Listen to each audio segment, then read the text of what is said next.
చూడండి, ఒక్కటి కరెంట్ ఎక్కడో రిపేర్లు ఉంటాయి, ఎక్కడో పవర్ కట్ చేశారు రిపేర్ చేయడానికి, మొత్తము లైఫ్ అంతా కూడా ప్యారలైజ్ అయిపోతుంది. ఏదో ఇంట్లో వాడే ఇన్వర్టరే కొంతవరకు దీనికి సప్లై ఇవ్వడం జరిగింది. ఎందుకంటే ప్రేయర్ టైంలో ఇంట్లో ఎవరు ఉండలే, అది వాడచ్చు, కనీసం ఈ బేగ్ ఉంచుదామనే ఉద్దేశంలో దీనికి వేరే ఇన్వర్టర్ కొనకుండా దీంతోనే మేనేజ్ చేస్తున్నాం. Praise the lord. ఏదైనప్పటికీ ఏమున్నా లేకపోయినా it is good to praise God.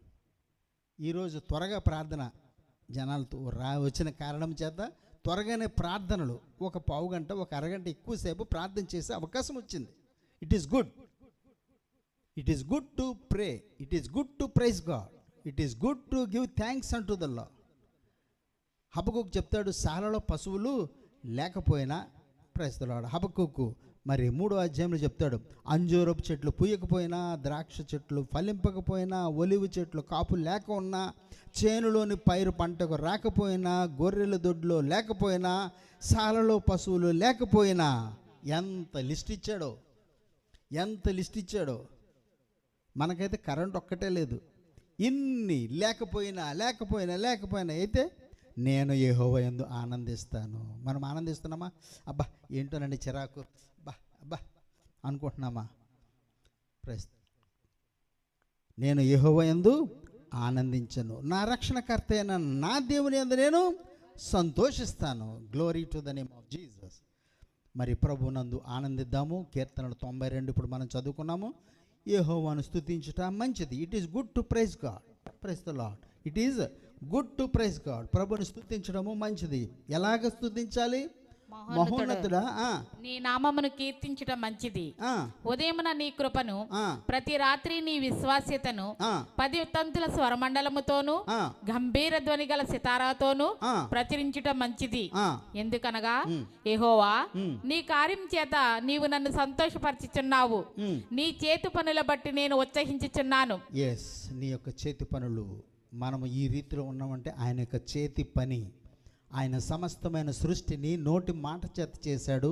కానీ నిన్ను నన్ను కూడా ఒక రూపములో ఆయన తయారు చేసి నాసికారంధ్రములో జీవవాయువు ఊదగా నరుడు జీవాత్మయ్యాడు. వాక్యం తెలియజేస్తుంది. ఓకే, నరుడు జీవాత్మయ్యాడు. మనిషి యొక్క సృష్టి ఒక ప్రత్యేకమైంది. మనుషుని తయారు చేసిన విధానమే, మనుషుని తయారు చేయడానికి ఉన్న ఉద్దేశమే ఒక స్పెషల్, ఒక ప్రత్యేకమైంది. Praise the lord. మరి అలాంటి ప్రత్యేకమైన రీతిలో మనుషుల్ని చేసిన తర్వాత నరుడు ఏమైపోయాడు? పాపానికి అమ్మబడిపోయాడు. ఎస్, ఆదికాండం 1వ అధ్యాయం 27 చూస్తే God created man in his own image. ఆదికాండం 1వ అధ్యాయం 27లో దేవుడు తన స్వరూపమందు నరుని సృజించెను. నరుని తన స్వరూపంలో చేశాడు. అంటే దేవుడు ఎలా ఉంటాడంటే నిన్ను పోలి ఉంటాడు, మనలాగా ఉంటాడు. దేవుడు ఉంటాడా? మొట్టమొదటి సృష్టిలో ఉన్న నరుడు ఆ విధంగా ఉంటుంటాడు దేవుడు. కానీ రోజులు గడిచే కొలది కూడా మనిషి ఏమయ్యాడు? ప్రసంగిలో చెప్తాడు, ప్రసంగి 7వ అధ్యాయం 29లో యథార్థవంతులుగా చేశాడంట దేవుడు నరులను, నీతిమంతులుగా చేశాడు. కానీ వాడేం చేశాడు? వివిధమైన తంత్రములు. ప్రసంగి ఎక్లెస్టిక్స్, ప్రసంగి 7వ అధ్యాయము 29. అదేదనగా 1000 మంది పురుషులు, అది కాదే 7:29 ఒకటి మాత్రం నేను కనుగొంటిని. ఏమనగా దేవుడు నరులను యథార్థవంతులుగా పుట్టించను గాని, దేవుడు నరులను యథార్థవంతులుగా పుట్టించాడు గాని వారు వివిధమైన తంత్రములు కల్పించుకొని ఉన్నారు. Praise the lord. ఎలాంటి తంత్రములు? వివిధమైన తంత్రములు. మరి రోజు రోజుకి కూడా తంత్రములు మంత్రాలు పెరిగిపోయి మనుషులు దేవునికి విరోధమైపోతున్నారు. మరి సోషల్ మీడియా ఇలా ఓపెన్ చేసినప్పటికల్లా, ఇప్పుడే ఆంటీ గారు చెప్పి ఉన్నారు, మరి అనేకమైన సంఘటనలు. మరి నేను కూడా ఒకసారి అది ఓపెన్ చేస్తే మరి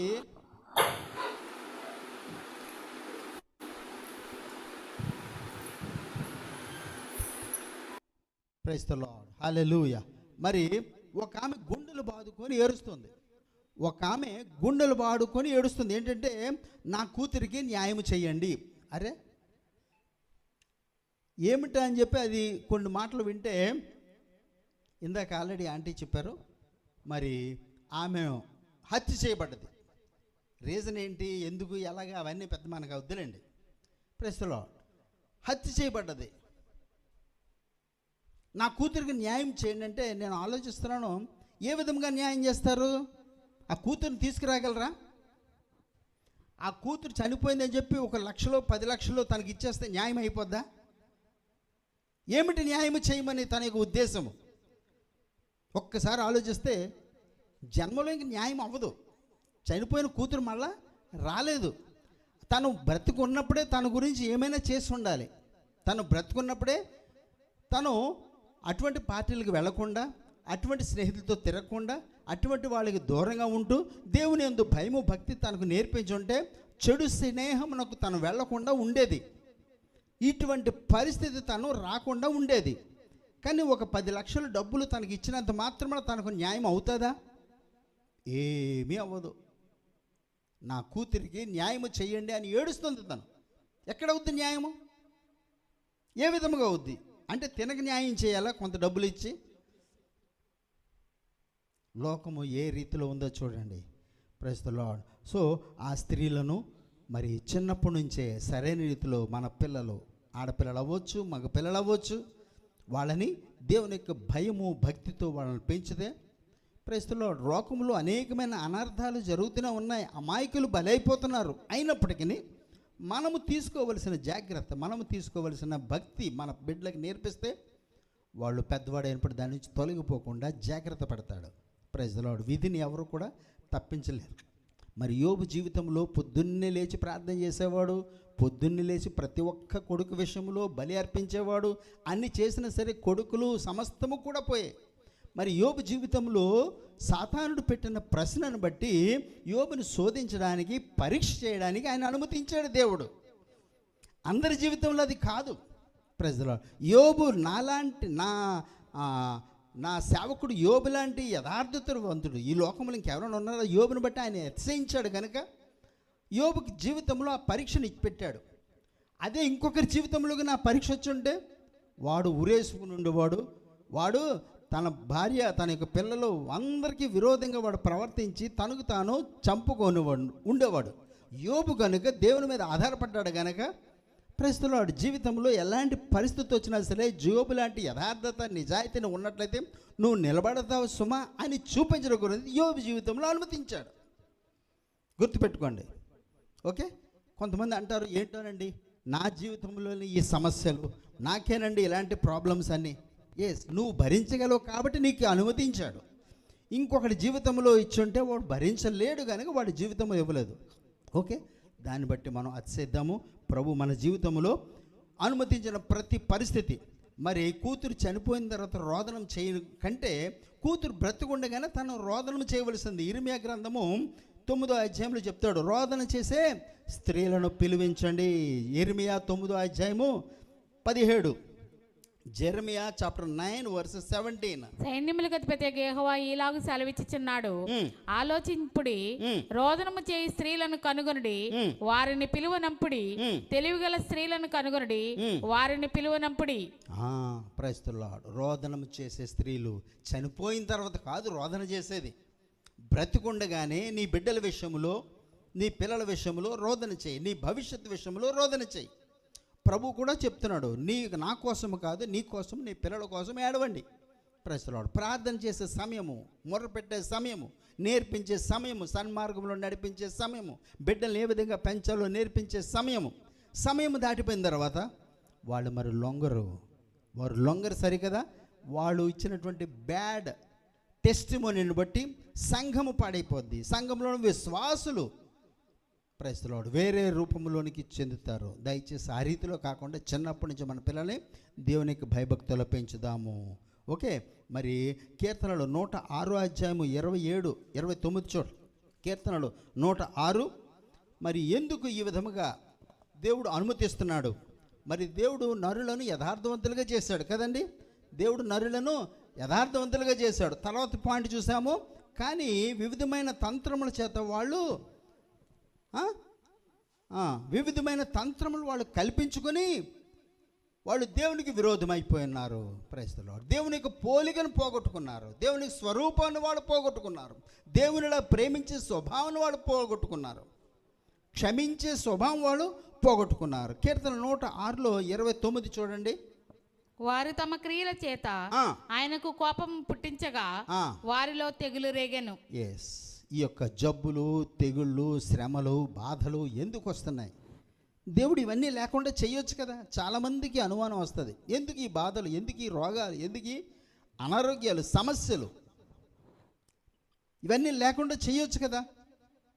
కారణం ఆయన చేయొచ్చు. ఆయన అనేకమైన రీతిలో ఇశ్రాయేల్ ప్రజలు నడిపించాడు, ఆశీర్వదించాడు, వాళ్ళతో నేను ఉన్నాను సుమా అని రుజువుపరుచుకున్నాడు.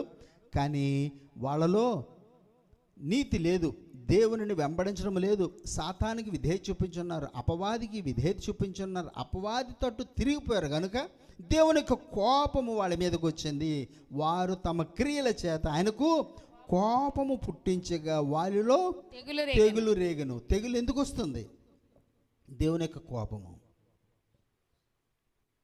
బలహీనతలు, శ్రమలు నరులకు ఎందుకు వస్తున్నాయి? దేవుడు హృదయపూర్వకంగా ఇవ్వలేదంట. వాళ్ళ యొక్క క్రియలను బట్టి, వాళ్ళ యొక్క వ్యతిరేకతను బట్టి దేవుడు వాళ్ళ జీవితంలో అనుమతించాడు. ఫీనహాస్ లేచి పరిహారం చేయగా ఆ తెగులు ఆగిపోయింది. నిత్యము తరములన్నిటిను అతనికి ఆ పని నీతిగా ఎంచబడెను. మెరీబా జలముల యొద్ద వారు ఆయనకు కోపం పుట్టించిరి. గతించిన వారంలో ఎప్పుడో చెప్పాను, మెరీబా జలముల యొద్ద ఎందుకు ఎలాగా కోపం పుట్టించారు. ఓకే, కావున వారి మూలముగా మోషేకు బాధ కలిగెను. ఎట్లనగా వారు అతని ఆత్మ మీద తిరుగుబాటు చేయగా అతడు తన పెదవులతో కాని మాట పలికెను. మోషే పెదవులతో కాని మాట పలికిన కారణం చేత దానికి తగిన పనిష్మెంట్ మోషే పొందేశాడు. ఎవరిని కూడా విడిచిపెట్టాడు ఆయన. నువ్వు సేవకుడవైనా, మోషే లాంటి ప్రవక్తవైనా, ఎవరినైనా సరే నీవు ఈ ధర్మశాస్త్రం బట్టే తీర్పు తీర్చబడతావు. మోషేను కూడా ఆయన వదిలిపెట్టలేదు. కాని మాట అతను పలికిన మాట కారణం చేత వాళ్ళ మీదకి ఆయన శిక్ష అతను అనుభవించాడు. యెహోవా వారికి ఆజ్ఞాపించినట్లు వారు అన్యజనులను నాశనం చేయకపోయిరి. అన్యజనులను నాశనం చేయకపోయిరి. అన్యజనులతో సహవాసం చేసి వారి క్రియలు నేర్చుకునేది. Praise the lord. క్రియలు నేర్చుకున్న తర్వాత వారి విగ్రహములకు పూజ చేసి వారి విగ్రహాలు పూజ చేశారు. అవి వారికి ఉరి ఆయను. అవి వాళ్ళకి ఉరి అయ్యింది. Praise the lord. అందుకు దేవుని యొక్క కోపము ఇజ్రాయేల్ ప్రజల మీద మండిపడింది. దేవుని యొక్క కోపము వాళ్ళ మీద మండిపడి ఏమైంది? తన సొంత ప్రజలను ఆయన శిక్షించడం ప్రారంభించాడు. ఎప్పుడన్నా ఆలోచిస్తున్నారా? మరి ప్రభు నమ్ముకున్నాడండి, ఎందుకండి ఇలాగయ్యింది? ప్రభు నమ్ముకున్న వ్యక్తేనండి, ఎందుకండి ఇలాగయ్యింది? ప్రభు నమ్ముకున్నారు పేరుకే, కానీ దేవుని యొక్క మార్గమునకు చాలా దూరంగా ఉన్నారు. సాతాను యొక్క, అపవాది యొక్క అనుచరణలో వాళ్ళు దగ్గరగా ఉన్న కారణం చేత దేవుడు వాళ్ళ జీవితంలో బాధలు, శోధనలు, పరీక్షలు అనుమతిస్తూ వచ్చాడు. అన్యజనులతో సహవాసం చేసి వారి క్రియలు నేర్చుకున్నారు, వారి విగ్రహములకు పూజ చేస్తారు, అవి వారికి ఉరి అయ్యాయి. మరియు వారు తమ కుమార్తెలను దయ్యములకు బలిగా అర్పించిరి. నిరపరాధ రక్తము అనగా తమ కుమారుల రక్తము, తమ కుమార్తెల రక్తము ఒలికించిరి. కనాను దేశపు వారి బొమ్మలకు వారిని బలిగా అర్పించిరి. ఆ రక్తము వలన దేశము అపవిత్రమాయెను. తమ క్రియల వలన వారు అపవిత్రులైరి, తమ నడవడిలో వ్యభిచరించిన వారైరి. కావున యెహోవా కోపము ఆయన ప్రజల మీద రగులుకొనెను, ఆయన తన స్వాస్యమందు అసహ్యపడెను. చాలండి. కారణము ఇంత లిస్ట్ వచ్చింది. కారణం అన్యజనులతో వాళ్ళు చేసిన సహవాసము. Praise the lord. అన్యజనులతో వాళ్ళు చేసినటువంటి సహవాసము. మొట్టమొదటిగా మనంగా ఎవరితో మాట్లాడుతున్నాము, ఎవరితో సహవాసం చేస్తున్నాము. Praise the lord. దాని విషయంలో నువ్వు జాగ్రత్త పడితే ఈ లిస్ట్ అంతా రాదు. ఈ లిస్ట్ అంతా మన చేతిలోనికి, మన జీవితంలోనికి రాదు. దాన్ని రాకుండా నువ్వు ఆపలేవు. నీకంటే కొమ్ములు తిరిగిన వాళ్ళు మహామహులే పడిపోయారు. అందు గురించి మనము చేయవలసింది ఫస్ట్ స్టెప్, అడుగు గుమ్మములోంచి అడుగు బయట పెట్టినప్పుడే దాని గురించి జాగ్రత్త పడాలి. అయ్యో మంచినీళ్ళ బాటిల్ తేలేదే, అయ్యో క్యాప్ పెట్టుకోలేదే, అయ్యో చాలా ఎండగా ఉంది, బయటికి వెళ్ళిపోయి సగం దూరం వెళ్ళిపోయిన తర్వాత అప్పుడు బాధపడే ఉపయోగం లేదు. ముందు అడుగు బయటకు పెట్టే ముందే ఆలోచించాలి, జ్ఞాపకం చేసుకోవాలి, ఎంత టైం పడుతుంది, నాకు హ్యాప్ ఉందా, లేదంటే హెల్మెట్ ఉందా, ఏం భద్రతలు ఉన్నాయి, ఎండగా ఉంది, నీళ్ళు బాటిల్ ఉందా, ఏముంది, ఏం తీసుకెళ్ళాలి, ఏం తీసుకెళ్ళకూడదు, అన్నిట్లో బయలుదేరే ముందుగానే జాగ్రత్త పడాలి. సగం దూరం వెళ్ళిపోయిన తర్వాత వెనక్కి రాలేము, ముందుకు వెళ్ళలేము. ఇజ్రాయెల్ పరిస్థితి కూడా అదే అయింది. దేవుని కోపము వాళ్ళ మీద రగులుకుంది. కారణం, చాలా దూరం ప్రయాణం చేశారు, అన్యజనులతో ప్రయాణం చేశారు. ప్రయాణం చేసి అంతటితో ఆగలేదు, వాళ్ళ అలవాట్లు వీళ్ళు నేర్చుకున్నారు. అంతటితో ఆగలేదు, వాళ్ళకంటే ఎక్కువగా రెచ్చిపోయి చెయ్యకూడని కార్యములు చేసి విశ్వాసాన్ని అనిపించుకుంటూ, దేవుని బిడ్డని అనిపించుకుంటూ, క్రైస్తవ నామము కలిగి కూడా అనేక మంది అన్యజనుల మధ్యని అవమానకరంగా జీవిస్తున్నాడు. అప్పుడు ఏం చేస్తాడు? గతించిన 10 రోజుల్లో నేను పంచుకున్నాను, అన్యజనులకు అతన్ని అపవాదికి వాళ్ళని అప్పగించేస్తాడు. క్రైస్తవుడు ఏం చేస్తాడు? అపవాదికి వారిని అప్పగించేస్తాడు. నీ తరము కాదు బయటికి రావడం. ఒక్కసారి ఆయన అపవాదికి అప్పగించాడా, ఆయనే దాన్ని తీసుకోవాలి, ఆయనే దాని నుంచి తీసుకురావాలి తప్ప ఎవరి తరము కాదు. అక్కడ అప్పగించక ముందుగానే ప్రైజ్ ది లార్డ్ ఆయన చేసిన కార్యములు బట్టి ఆయన స్తుతిద్దాము, ఆయనతో సహవాసం చేద్దాము, ఆయన ప్రజలతో మనం సహవాసం చేద్దాము. అప్పుడేమవుద్ది?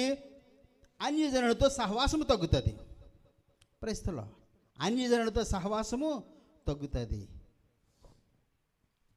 మరి మన పిల్లలు ప్రార్థనకు వచ్చి కూర్చున్నారు. ఈ టైంలో మీ క్లాస్ వాళ్ళు అందరూ పిక్నిక్ వెళ్ళారనుకో, నువ్వు పిక్నిక్లో ఉంటావా? ఇప్పుడు ఉండలేవు. ఎక్కడున్నావు? ప్రార్థనలో ఉన్నావు. ఎక్కడున్నావు? ప్రార్థనలో ఉన్నావు. సో ఏమైంది? ప్రార్థనలో ఉండడం, దేవుని సన్నిధిలో ఉండడం ఏమైంది?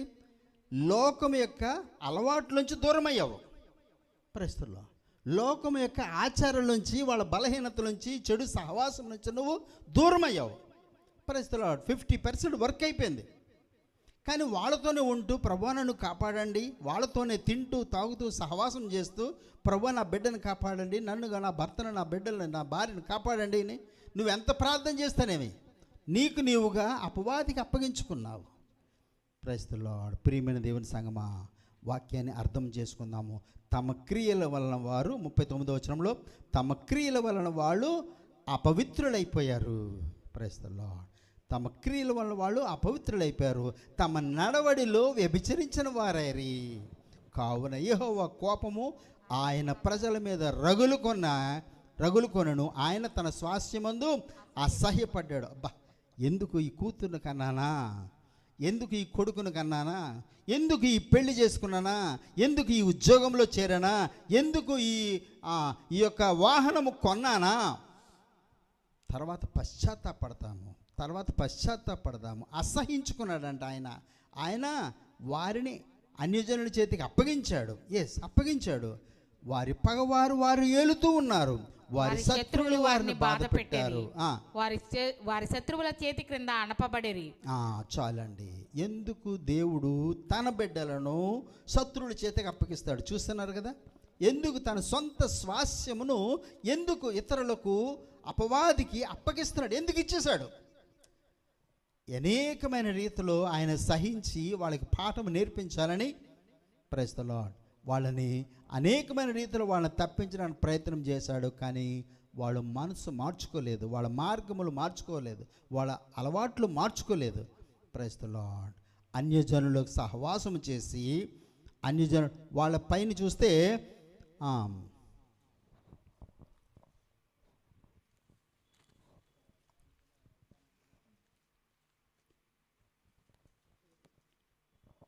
అన్ని జనులతో సహవాసం చేసి వారి క్రియలు నేర్చుకునేది, వారి విగ్రహములకు పూజ చేసిరి.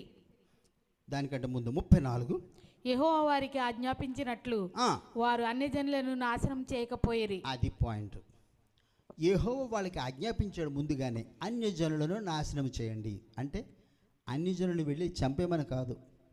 అన్యజనులతో సహవాసం అయితేనేమి, వాళ్ళలో ఉన్న అలవాట్లు అయితేనేమి, నీలో ఉన్న అన్యజనులైతేనేమి, నీలో ఉన్న అన్యజనుల ఆచారాలు అయితేనేమి, వాటిని చంపివేయాలి.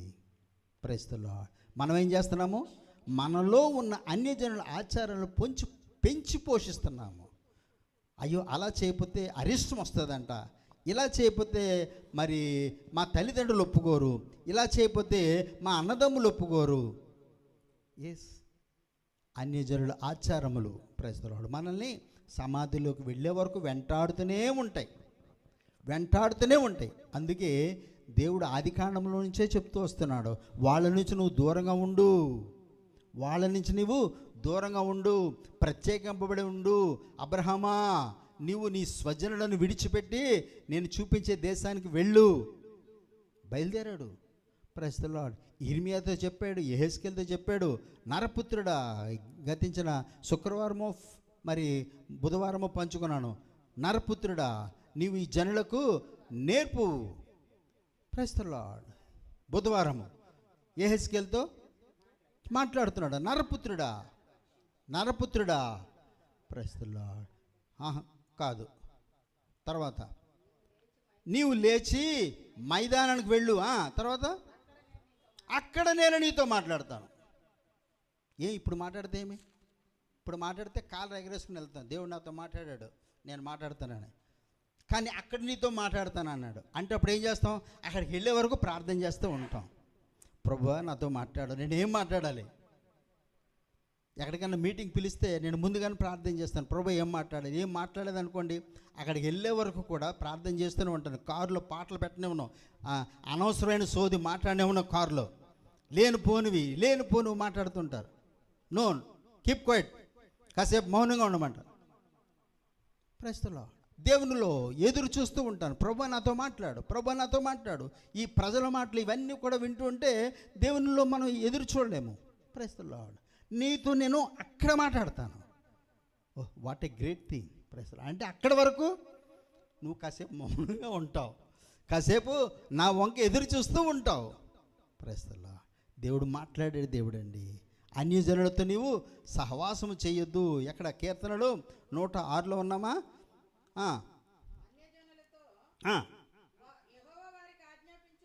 అది యెహోవా వారికి ఆజ్ఞాపించినట్లు నాశనము చెయ్యకపోయేది సరికదా, వాళ్ళతో సహవాసం చేశారు.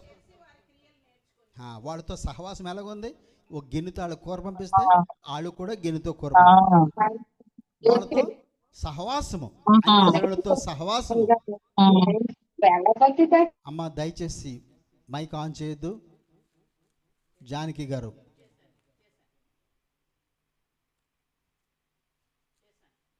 మైక్ అస్సలు ఆన్ చేయొద్దమ్మా తల్లి. ఎవరు, ప్రతి ఒక్కరు కూడా, సంఘం అందరూ కూడా డిస్టర్బ్ అయిపోతున్నారు. ఆన్లైన్లో ఉన్న 25 మంది, ఇక్కడ ఉన్న 25 మంది అందరూ డిస్టర్బ్ అయిపోతారు. మీరు మాట్లాడవలసి వచ్చినప్పుడు మాత్రమే మైక్ ఆన్ చేయండి. మళ్ళా ఆన్లో ఉంది జానకి గారు మైక్. యేసయ్యా, వందనములు యేసయ్యా.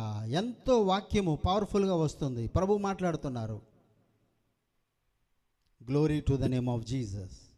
యెహోవా వారికి ఆజ్ఞాపించినట్లు వారు అన్యజనులను నాశనము చేయకపోయిరి. నీలో ఉన్న అన్యజనుల యొక్క సహవాసము, అన్యజనుల యొక్క అలవాట్లు, తర్వాత మనకు అలవాటు అయిపోద్ది. ఆ విధంగా మాట్లాడడం అలవాటు అయిపోద్ది. నేను ఒంగోలు వెళ్ళినప్పుడు అక్కడ వాళ్ళకి అలవాటు మాట్లాడడం. ఒక మాట చెప్పడానికి ముందు ఒక భూతి పదం, వెనకాల ఒక భూతి పదం. వాళ్ళకి ఊత పదం. అక్కడ మా సబ్ స్టాఫ్తో నేను అన్నాను, ఏంటయ్యా ఇలా మాట్లాడుతున్నారు ఇక్కడ అని అంటే, అయ్యా మీకు ఒక జోక్ చెప్తాను చూడండి అని చెప్పి వాడు ఇంకోటి జోక్ చెప్పాడు. అది ఇంకా మహాభూత్. సో అది వాడికి కామన్ అయిపోయింది. మాట్లాడకూడదన్న పదము కామన్ అయిపోయింది. నేను అక్కడికి వెళ్ళి సంఘం నడిపిస్తూ ఎవరైనా ఏదైనా కాని మాట మాట్లాడితే అలా మాట్లాడకూడదని నేనంటే వాళ్ళు అప్పుడు నేర్చుకుని ఒకళ్ళిద్దరు నేర్చుకుని ఇంకొక మూడో వ్యక్తి ఆ విధంగా మాట్లాడితే అలా మాట్లాడకూడదని వీళ్ళు చెప్తుంటారు. వీళ్ళు నేర్చుకున్నారు కనుక, వీళ్ళు ఇంప్లిమెంట్ చేసుకున్నారు కనుక వీళ్ళు ఇంకొకరికి నేర్పిస్తున్నారు. వీళ్ళు కూడా అదే అలవాట్లు ఉండుంటే వీళ్ళు నేర్పించరు సరికదా, వీళ్ళు చేస్తారు, మనల్ని కూడా చేయించేలా చేస్తారు. అర్థమవుతుందా?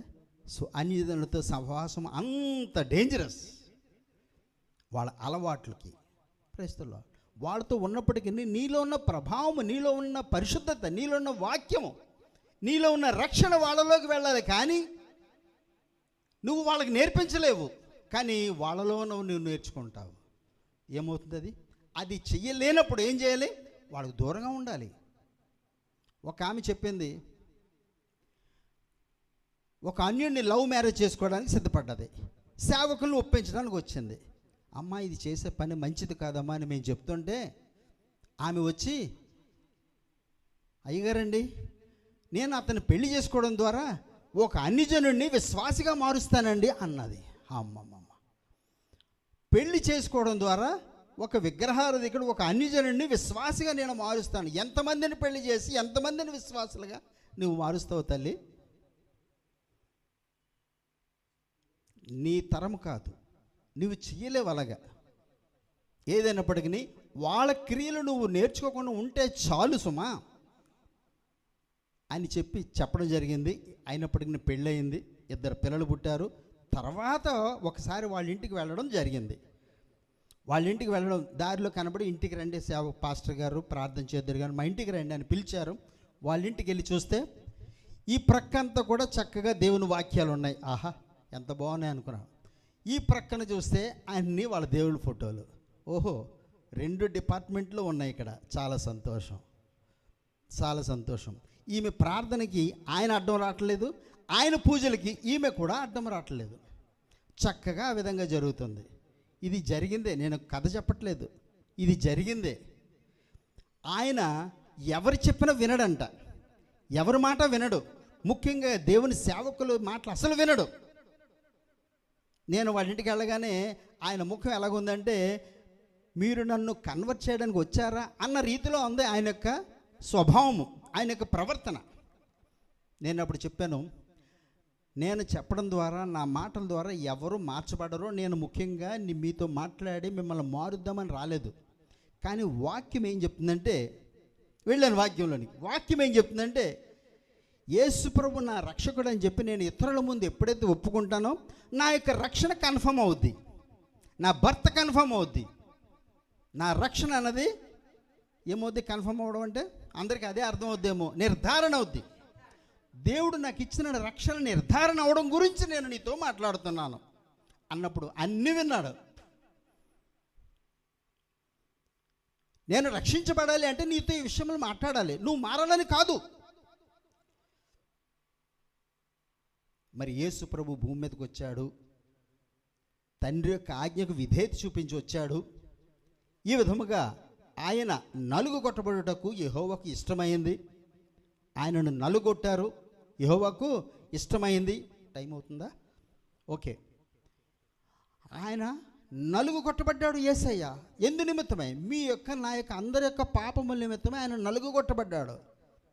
మన అందరి దోషములు ఆయన మీద మోపాడు. మన దోషము మనం మొయ్యలేము, మన అపరాధములు మనం మొయ్యలేము కనుక తన సొంత కుమారుని మీద మనకు అపరాధములన్నీ కూడా పెట్టి ఆయన శిక్షనిచ్చాడు. Praise the lord. నువ్వు సమాధి చేయబడతావు, మరలా తిరిగి 3వ దినం లేపబడతావు. ఆయన లేపబడ్డాడు. మరణము సమాధి ఆయన బంధించలేకపోయింది. మరణమును జయించిన దేవుడు ఆయన. మన మధ్యన ఆత్మస్వరూపంగా జీవిస్తున్న దేవుడు.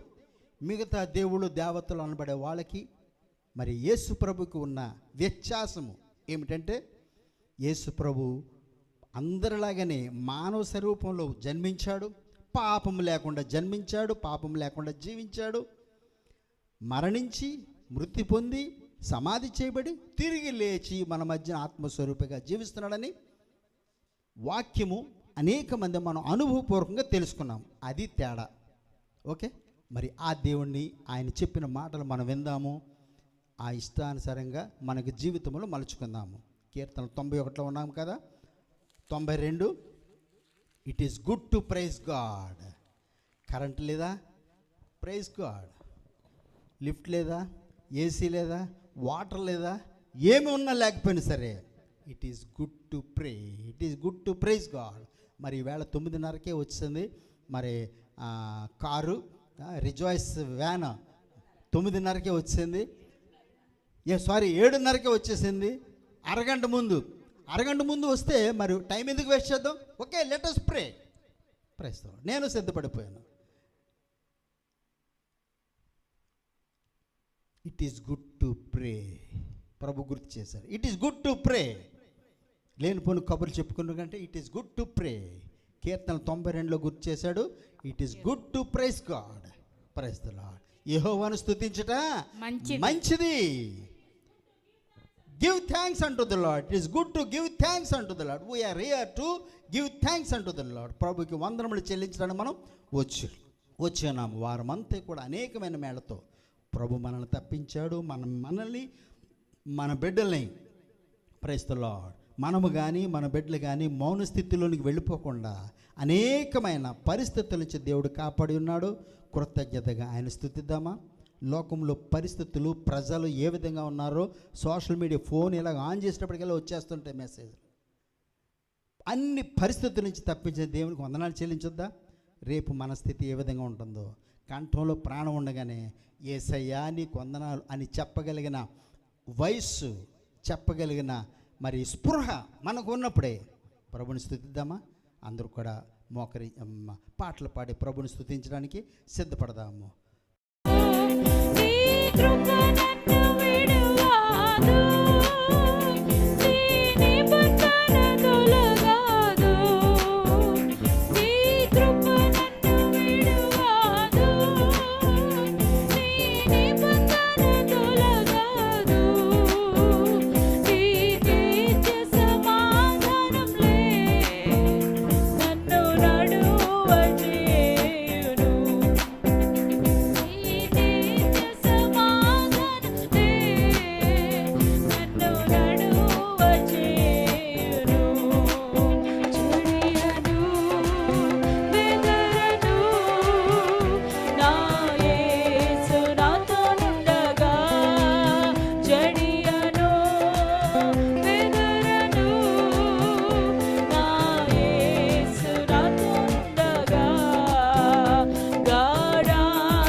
యేసు చాలిన దేవుడ నీవు, గాఢాంధకారాన పయనించిన పొంగు సాగరాలెదురైనా,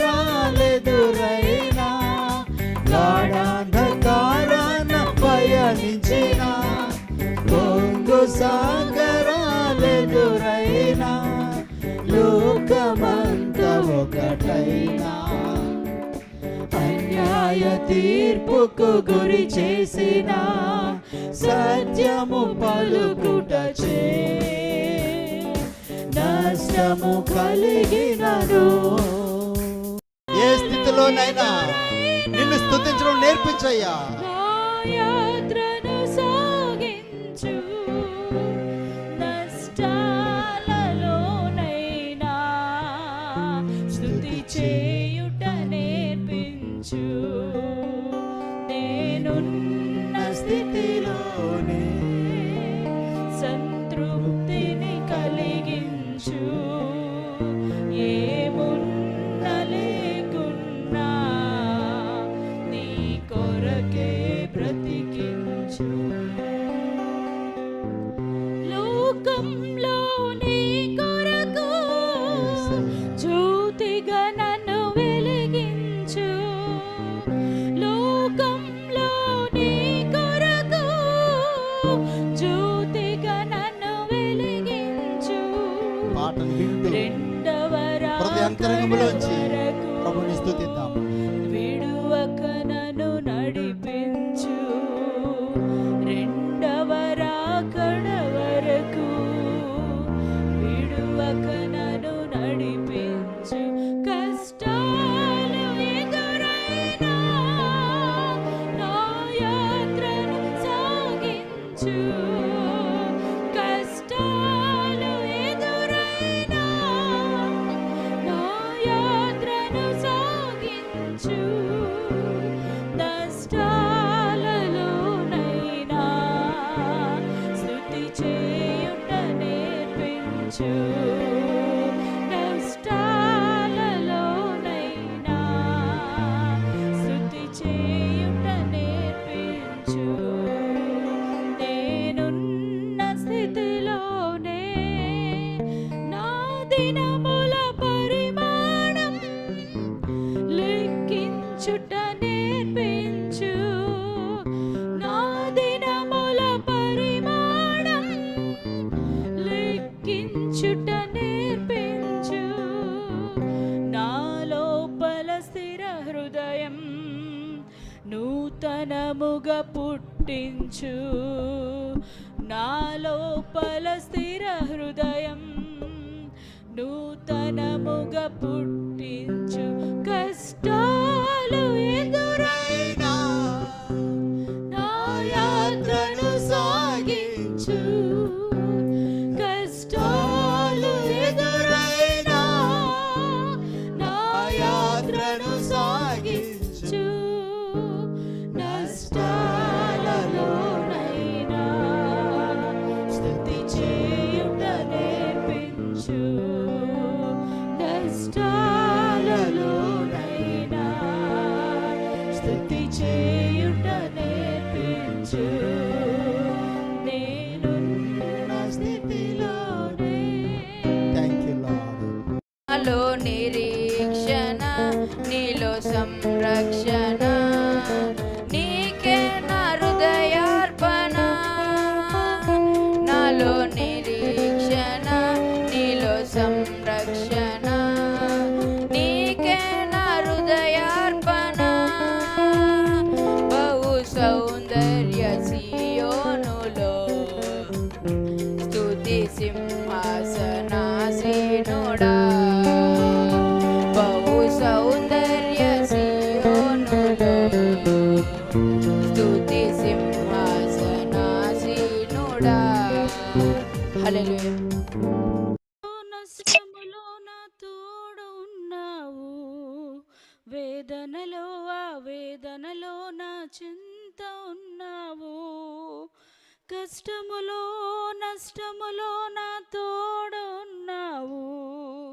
వేదనలో ఆ వేదనలో నా చెంత ఉన్నావు. అడిగిన వారికి ఇచ్చేవాడవు, వెదకిన వారికి దొరికేవాడవు. అడిగిన వారికి ఇచ్చేవాడవు, వెదకిన వారికి దొరికేవాడవు. తట్టిన వారికి తలుపులు తెరచే దేవుడవు, తట్టిన వారికి తలుపులు తెరచే దేవుడవు. దేవా దేవా నీకే స్తోత్రం, దేవా దేవా నీకే స్తోత్రం, దేవా దేవా నీకే స్తోత్రం, దేవా దేవా నీకే స్తోత్రం. నీవు నా తోడు ఉన్నావయ్యా, నాకు భయమేల నా యేసయ్యా. నీవు నాలోనే ఉన్నావయ్యా, నాకు దిగులేల నా మెస్సయ్యా. నాకు లోతు. ఓకే, సో తెరాహు యొక్క మనవడు లోతుగా మనకి చూస్తున్నాము. 28వ అధ్యాయంలో మనం చూసినట్లయితే తర్వాత 28వ వచనం కూడా చదవండి ఒకసారి. హారాను తాను పుట్టిన దేశమందలి కల్దీయుల ఊరను పట్టణములో తన తండ్రి అయిన తెరహు కంటే ముందుగా మృతి పొంది. చూడండి, ఇక్కడ ఏమైంది? మూడో కుమారుడైన హారాను ఏమయ్యాడండి? తండ్రి బ్రతికి ఉండగానే తను చనిపోవడం జరిగిందంటే, అంటే మనం చూసినట్లయితే తెరాహుకి ఎటువంటి పుత్రశోకం కలిగింది అంటే తన బ్రతికి ఉండగానే తన యొక్క మూడో కుమారుడిని పోగొట్టుకోవడం జరిగింది. అది ఎంత బాధ లేదంటే ఎంత ఇబ్బంది అన్నది మనకు తెలియవచ్చు. ఎవరైనా తండ్రులు వారి యొక్క కుమారుల్ని పోగొట్టుకున్నట్లయితే లేదంటే వాళ్ళ కుమార్తెలను పోగొట్టుకున్నట్లయితే వాళ్ళు బ్రతికి ఉండగానే వాళ్ళ యొక్క బిడ్డల్ని పోగొట్టుకోవడం అన్నది it is really lot of pain or sting in their life. వారి జీవితంలో అది మరపు రాని బాధ లాంటిది. అర్థమవుతుందంటే అది మరపు రాని ఒక బాధ లాంటిది. తర్వాత మనం చూసినట్లయితే 31వ వచనంలో మనం చూడండి, 31వ వచనం కూడా చదవండి ఒకసారి.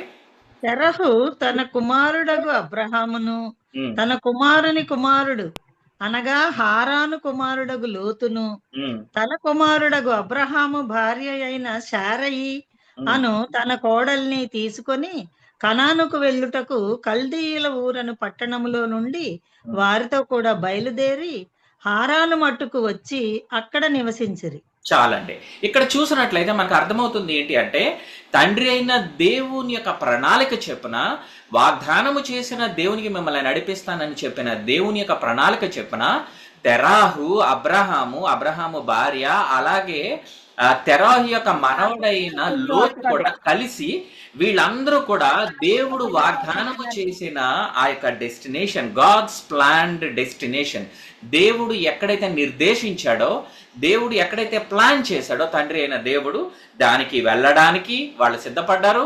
అండ్ నేను కొంచెం ఫాస్ట్గా వెళ్తాను. ఇక్కడ ఏం జరిగిందంటే ఆ యొక్క మార్గములో వాళ్ళు వెళ్తున్న ప్రయాణంలో అనేకమైన ప్రదేశాలని వాళ్ళు దాటుకుంటూ వెళ్తున్నారు. ఆ కనాను డెస్టినేషన్ వెళ్లే ముందుగా అనేకమైన ప్రదేశాలకు వాళ్ళు వెళ్తూ వస్తూ ఉన్నారు.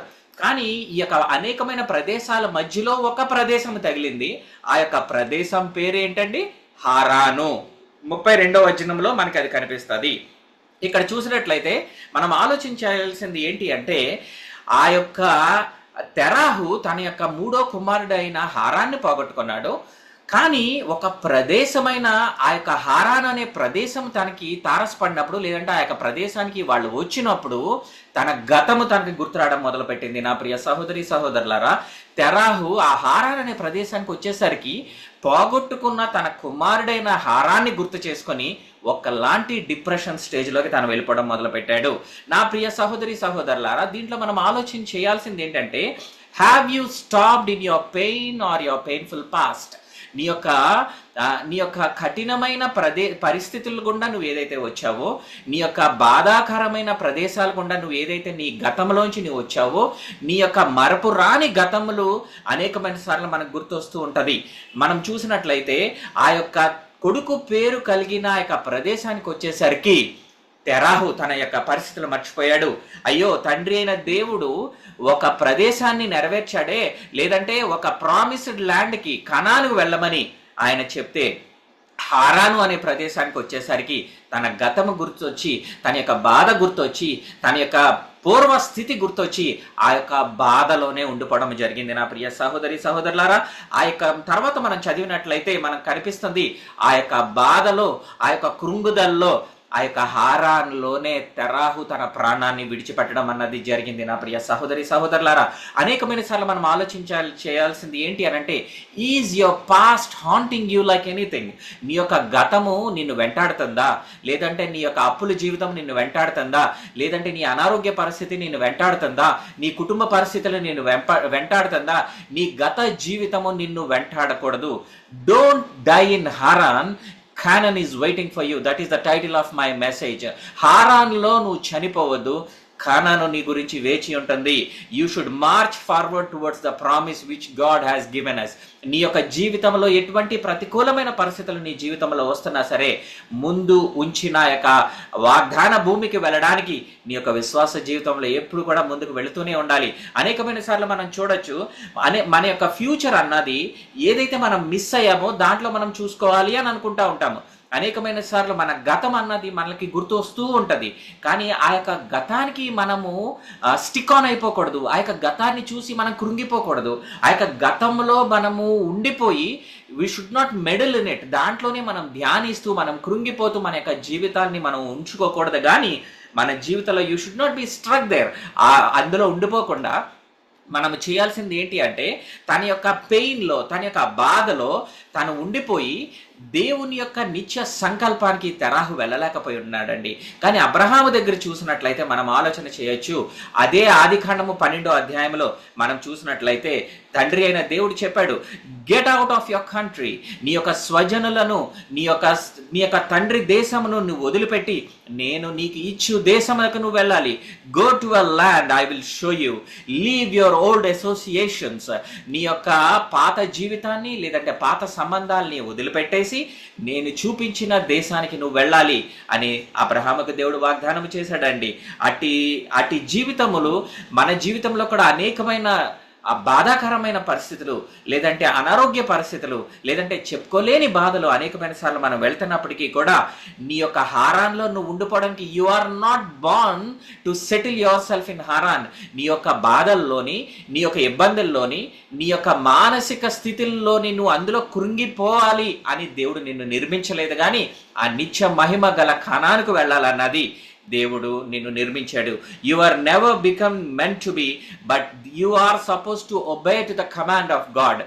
దేవుని యొక్క నిత్యం ఆ యొక్క మాటలకు, లేదంటే ఆ యొక్క వాగ్దానానికి మనము లోబడాల్సిన వారమై ఉన్నాము. గత జీవితాన్ని, గత పరిస్థితులు, లేదంటే ఓటమి జీవితాన్ని మనం గుర్తు చేసుకొని మన జీవితాల్లో గుర్తు వచ్చినప్పుడు దాని దగ్గర మనం ఆగిపోకూడదు. కానీ దేవుడు ఇచ్చిన ఆ యొక్క ఇన్స్ట్రక్షన్ ఫాలో అవ్వాలి. అబ్రహాము జీవితంలో మనం చూసినట్లయితే తర్వాత 2వ అధ్యాయంలో 2వ వచనంలో కూడా చూసినట్లయితే, 12వ అధ్యాయం 2వ వచనంలో కూడా మనం చూసినట్లయితే దేవుడు అక్కడ ఏం చూసినట్లయితే, I will make thee a great nation, నిన్ను గొప్ప జనముగా నేను చేస్తాను. I will bless thee and make thy name great and thou shalt be a blessing. నేను నీ యొక్క నామాన్ని హెచ్చిస్తాను, నేను నిన్ను ఆశీర్వదిస్తాను, నీ యొక్క సంతతిని గొప్ప జనాంగముగా చేస్తానని దేవాది దేవుడు వాగ్దానం చేశాడండి. చూసినట్లయితే అనేకమైన ఎగ్జాంపుల్స్ మనకి కనిపిస్తూ ఉంటది. మానవ మాత్రమైన మనం ఏం చేస్తూ ఉంటామంటే, దేవుడు మన యొక్క జీవితం యొక్క బ్లూ ప్రింట్ ఇవ్వాలని మనం కోరుకుంటాం. రేపు నా జీవితం ఏంటి, లేదంటే వచ్చే నెల నా జీవితం ఏంటి, లేదంటే రాబో సంవత్సరముల్లో నా ఉద్యోగ పరిస్థితి ఏంటి, నా కుటుంబ పరిస్థితి ఏంటి, నా అనారోగ్య పరిస్థితి ఏంటి, లేదంటే నా యొక్క కుటుంబంలో ఇంకా అనాన్సర్డ్స్ ఉంటాయి చాలా. ఇప్పుడు చాలా మంది సాక్ష్యాల్లో మనం చూడొచ్చు. కొంతమంది నిరుద్యోగ సమస్య గురించి చెప్పారు, కొంతమంది రక్షణ గురించి సాక్ష్యం చెప్పారు, కొంతమంది బిడ్డల యొక్క వివాహం గురించి సాక్ష్యం చెప్పారు. అనేకమైన విషయాలు చూసినట్లయితే అవన్నీ వాళ్ళకి ఒక పెద్ద మౌంటైన్, లేదంటే ఒక పెద్ద సమస్యలాగా వాళ్ళ ముందు ఉండొచ్చు. ఆ సమస్యలోనే మనం ఉండిపోకూడదు. కానీ దేవుడు మన జీవితంలో ఇస్తున్న ఆ యొక్క ఇన్స్ట్రక్షన్, దేవుడు మన జీవితంలో ఇస్తున్న ఆ యొక్క ఆ ఇన్స్ట్రక్షన్ని మనం ఫాలో అవ్వాలి. దేవుడు మన జీవితంలో ఏ మాట అయితే చెప్పాడో దాన్ని తప్పకుండా మనం పాటించాలండి. అబ్రహాము జీవితంలో దేవుడు బ్లూ ప్రింట్ ఏమి ఇవ్వలేదండి. నువ్వు నీ యొక్క దేవుని యొక్క ప్లానింగ్ ఏమి ఇవ్వలేదండి. కానీ దేవుడు ఇన్స్ట్రక్షన్స్ మాత్రమే ఇచ్చాడు. దేవుడు ఆ యొక్క కమాండ్ మాత్రమే ఇచ్చాడు. నువ్వు ఎలా చేయి, నువ్వు అలా చేయి. ఎప్పుడు నీ యొక్క స్వజలను వదిలేసి వెళ్ళిపోమని దేవుడు చెప్పాడు, స్వజలను వదిలేసి బయలుదేరడం మొదలు పెట్టాడు. ఒక సమయం వచ్చినప్పుడు లోతును వదిలేసి నువ్వు సపరేట్ అవ్వమన్నాడు, ఆ మాటను కూడా విన్నాడు. Abraham obeyed to every command of God. Abraham obeyed to every instruction of God. దేవుని నోట నుంచి వచ్చే ప్రతి మాటని కూడా అబ్రహాము విధేయత చూపించాడండి. నా ప్రియ సహోదరి సహోదరులారా, ఇందులోనే మనం చూసినట్లయితే అనేకమైన ఎగ్జాంపుల్స్ మనకి కనిపిస్తూ ఉంటాయి. యాకోబు, అబ్రహాము యొక్క కుమారుడు ఇస్సాకు యొక్క రెండో కుమారుడు యాకోబు అయి ఉన్నాడు. అబ్రహాము దగ్గరికి వచ్చినట్లయితే నీ యొక్క స్వజలను విడిచిపెట్టి వెళ్ళమన్నాడు. That was the instruction what God has given in the life of Abraham. కానీ యాకోబు దగ్గరికి వచ్చేసరికి తిరిగి నీ తండ్రి ఇంటికి రమ్మని దేవుడు వాగ్దానం చేశాడు. You come back to your fathers, you come back to your kindred. నీ యొక్క తండ్రి ఇంటికి నువ్వు తిరిగి రా, నేను నిన్ను ఆశీర్వదిస్తానని చెప్పాడు దేవుడు యాకోబు దగ్గరికి వచ్చేసరికి. అలాగే నిర్గమకాండం 3:10 మనం చూసినట్లయితే మోషేకి కూడా దేవుడు ఒక ఇన్స్ట్రక్షన్ ఇచ్చాడు. నీ యొక్క మామగారైన ఎత్రో ఆ యొక్క పశువుల్ని నువ్వు మేపడం కాదు, ఆ యొక్క గొర్రెలను మేపడం కాదు, నువ్వు ప్రత్యేకించుకొని అక్కడి నుంచి వచ్చి నా బిడ్డలైన యొక్క ఇశ్రాయేలు జనాంగాన్ని వాగ్దానము చేసిన దేశానికి నువ్వు తీసుకెళ్లాలని God has given an instruction to Moses. God has spoken to Moses through the burning bush.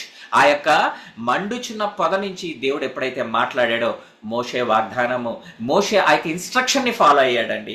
అలాగే తర్వాత మనం చూసినట్లయితే యెహోషువ గ్రంథం 1:2 కూడా మనం చూసినట్లయితే అక్కడ చూసినట్లయితే అరైజ్ అండ్ గో. ఓకే, మోషే యొక్క జీవితాన్ని ఇక్కడతో నేను కంప్లీట్ చేస్తున్నాను. ఆ యోర్దాను అద్దరికి ఈ యొక్క బిడ్డలందరినీ కూడా తీసుకొని వెళ్ళి నేను పాలు తేనెలు ప్రవహించే దేశానికి నేను పంపిస్తున్నాను. ఈ యొక్క ఫర్దర్ మిషన్ అన్నది నువ్వు తీసుకొని వెళ్ళాలని యెహోషువ మీద దేవుడు ఆ బాధ్యత పెట్టినప్పుడు, ఆ ఇన్స్ట్రక్షన్ ఇచ్చినప్పుడు దేవుడు యెహోషువ కూడా ఆ యొక్క మాట విని వెళ్ళడం జరిగింది. అలాగే మిద్యానీయుల చేతిలో పట్టబడవలసిన గిద్యోను విషయంలో కూడా మనం చూడొచ్చు. God has given an instruction to Gideon and Gideon has followed it. గిద్యోని జీవితంలో కూడా దేవుడు ఇచ్చిన ఆ యొక్క శాసనాన్ని లేదంటే ఆ యొక్క ఇన్స్ట్రక్షన్ ని, ఆ యొక్క మాటని తీసుకొని గిద్యోను వెళ్ళడం జరిగింది. దావీదు, ఇలాగ అనేక మంది మనం చూసినట్లయితే God has a plan in each and every one's life. మన యొక్క ప్రతి ఒక్కరి జీవితంలో కూడా దేవాది దేవుడు ఒక ప్రణాళిక కలిగి ఉన్నాడండి. నా ప్రియ సహోదరి సహోదరులారా, ఆ యొక్క ప్రణాళిక అనుసారంగా మనం వెళ్ళాలి.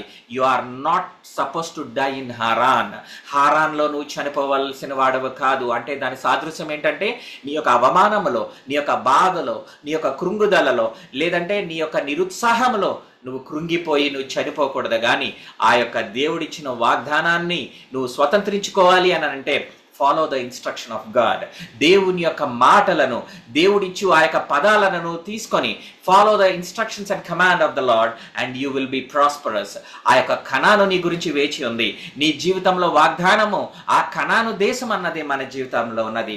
దాన్ని మనం పొందుకోవాలంటే నీ యొక్క బాధ, నీ యొక్క అప్పులు, నీ యొక్క అవమానము, నీ యొక్క అనారోగ్యము నిన్ను సూపర్సీడ్ చేయకూడదు. నీ జీవితాన్ని అవి అణచవేయకూడదు. నీ యొక్క స్పిరిచువాలిటీ అన్నది, నీ యొక్క దైవిత్వం అన్నది ఎంత రేంజ్కి ఎదగాలి అని అంటే నీ యొక్క కృంగుదలను మించి నీ యొక్క దైవత్వము లేదంటే దేవునితో నువ్వు అనుసంధానము నువ్వు కలిగి ఉండాలి. నా ప్రియ సహోదరి సహోదరులారా, మనం ఆలోచన చేయాల్సింది ఏంటి అని అంటే కొత్త నిబంధనలో కూడా మనం చూడొచ్చు. మత్తయి సువార్త 4:18 మనకు కనిపిస్తుంది. ఈ యొక్క గలిలయ సముద్రము దగ్గర అనేక మంది జాలర్లు, ఈ యొక్క దేవుని యొక్క డిసైపుల్స్, దేవుని యొక్క శిష్యులు అనబడేవారు, వాళ్ళు ఎంతగానో చేపలు పట్టాలి అని వాళ్ళు అనుకుంటున్నప్పుడు అక్కడ మనకు కనిపిస్తుంది. దేవుడు చెప్తున్నాడు, ఆ యొక్క మాట చూడండి ఒకసారి. ఈ యొక్క మాట చూసుకొని మనం ముగిద్దాం. ఇక్కడ దేవుని యొక్క మాట ఏం చెప్తుందో మనం చూద్దాం. మత్తయి సువార్త 4:18 19 ఏం చెప్తుందంటే, ఆయన నా వెంబడి రండి, నేను మిమ్మల్ని మనుషులు పట్టే జాలరులుగా చేతునని వారితో చెప్పాను. Follow me, I will make you fishers of men.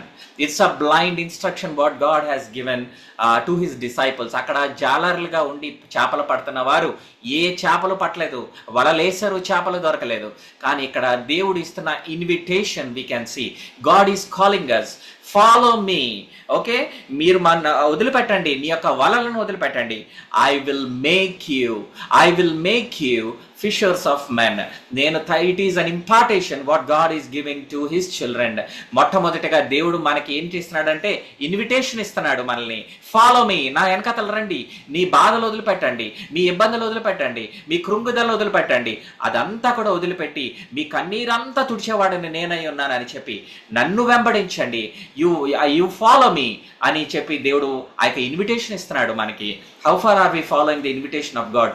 దేవుడిచ్చు ఆ యొక్క ప్రకటనను ఎంతవరకు మనము ఫాలో అవుతున్నాము, దేవుడు ఇస్తున్న ఇన్విటేషన్ ని మనం ఎంతవరకు ఫాలో అవుతున్నాము.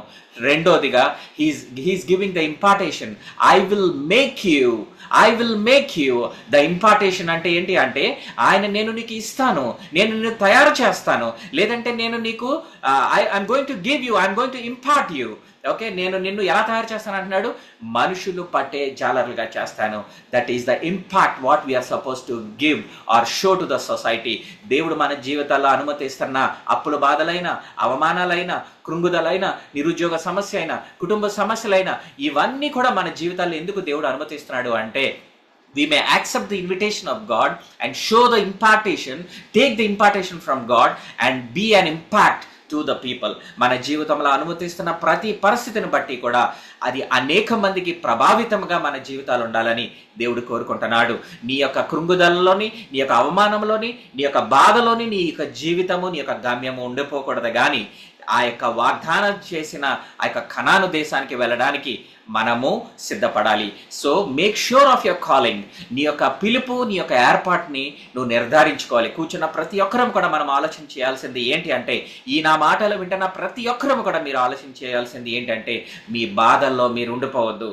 నీవు నా తోడు ఉన్నావయ్యా, నాకు భయమేలా ఓ మనసా.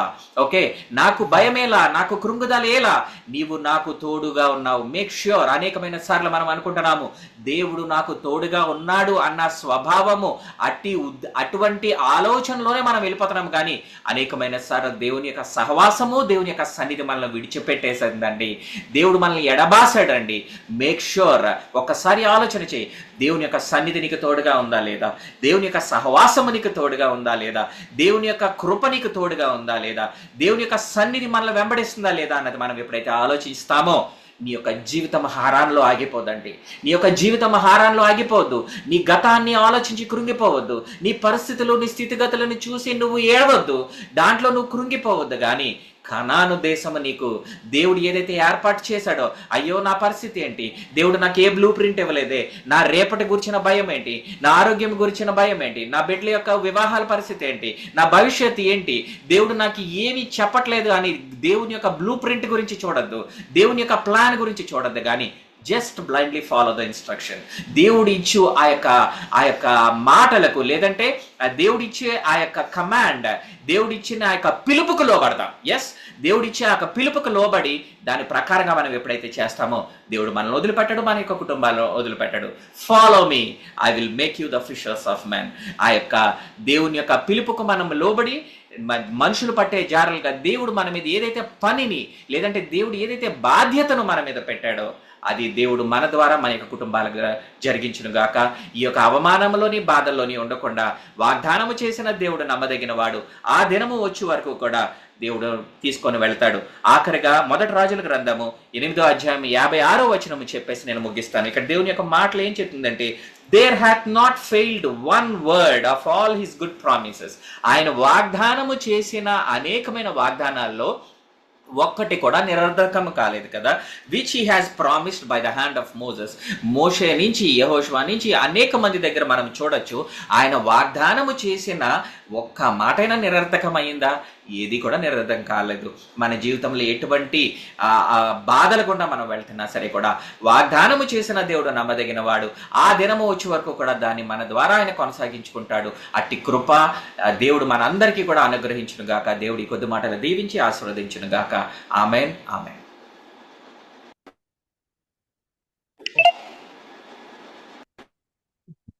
Thank you. God bless you. Praise be to the పరిస్థితులు అనుకూలంగా లేకపోయినప్పటికీ మెసేజ్ పొందారు లేదా? Have you got it?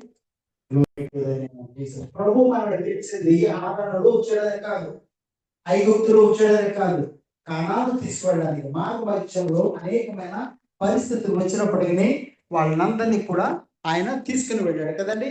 మరి ప్రార్థన చేద్దాము. విత్తబడిన వాక్యము మనందరిలో కూడా ఫలించలాగా నేనే ప్రార్థన చేస్తాను. మా స్తుతులకు కారణభూతులైన దేవా, ఇంతవరకు పవర్ డిస్టర్బెన్సెస్ అనేకమైన రీతిలో ఉన్నప్పటికీ నీ కరుణ హస్తాన్ని ప్రభా నాతో మాతో ఉంచి మీ యొక్క సేవకుడు ప్రభా ఆమోస్ బాబుని అభిషేకించి వాడుకున్న రీతిని బట్టి వందనములు స్తోత్రములు చెల్లిస్తున్నాము తండ్రి. జూమ్లో ఆన్లైన్లో నీ బిడ్డలు అనేక మంది వాక్యాన్ని విన్నారు. విత్తబడిన వాక్యము తండ్రి ఆకాశ పక్షులు ఎత్తుకొని పోకుండా నాలో మాలో ప్రతి ఒక్కరిలో ఫలింపు చేస్తారని యేసయ్య మీ సహకారం కోరి ప్రార్థన చేస్తున్నాము. దేవా, మీరు మమ్మల్ని పిలిచింది మా యొక్క ఇబ్బందుల్లో, మా యొక్క ఆపదల్లో, మా యొక్క కష్టాల్లో, నష్టాల్లో మేము కృషించిపోవాలని కాదు. దేవా యేసయ్య, మీరు నీ బిడ్డలను పిలిచి దేవా మీరు నన్ను వెంబడించండి, నేను మిమ్మల్ని మనుషుల పట్ల జాలరుగా చేస్తానని వాగ్దానం చేస్తున్న దేవుడవు. అవును ప్రభా, నీ శిష్యులు మిమ్మల్ని వెంబడించారు తండ్రి. జాతీయంగాను అంతర్జాతీయంగాను ప్రపంచమంతా కూడా నీ యొక్క స్వార్థను ప్రకటించగలిగారు. దేవా యేసయ్య, జరుగుతున్న స్వార్థ పనిని దీవించండి, సహాయం దయచేయండి. నాలో మాలో ఇచ్చిన ప్రతి ఒక్క వాక్యము కూడా ప్రభా ఫలింపు చేసి రానున్న దినములో నీ యొక్క మహిమార్థమై మేము మీ యొక్క పనిలో వాడుకుంటారు నాస్తో ఎదురు చూస్తూ తోడుకు వచ్చిన ప్రతి ఒక్క కుటుంబం బట్టి కూడా వందనములు స్తోత్రము చెల్లిస్తూ ప్రతి విషయంలో మహిమ ఘనత ప్రభావం మీకు అర్పిస్తూ యేసుక్రీస్తు నామములో ప్రార్థించి వేడుకొంచున్నాం తండ్రి. Amen. Thank you. God bless you.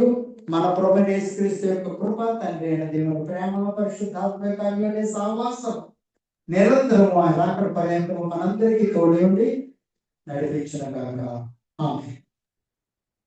Thank you. God bless you. Praise the lord. Hallelujah. Thank you lord. Thank you lord. Okay everybody, God bless you. Praise the lord. Zoom లో ఎవరెవరు ఉన్నారు? ఏం లేదు మనకి. ఓకే, జాన్ బాబు. Praise the lord. Janaki గారు, aunty గారు, pastor గారండి, గారు, ఆమోస్ బాబు, ప్రైజ్ లార్డ్ పాస్టర్ గారు, చిన్న పాస్టర్ గారు. ప్రైజ్ ది లార్డ్ అమ్మా. Praise the lord. Thank you. చిన్నమ్మల గారు, God bless you. Sophia Ramesh, God bless you.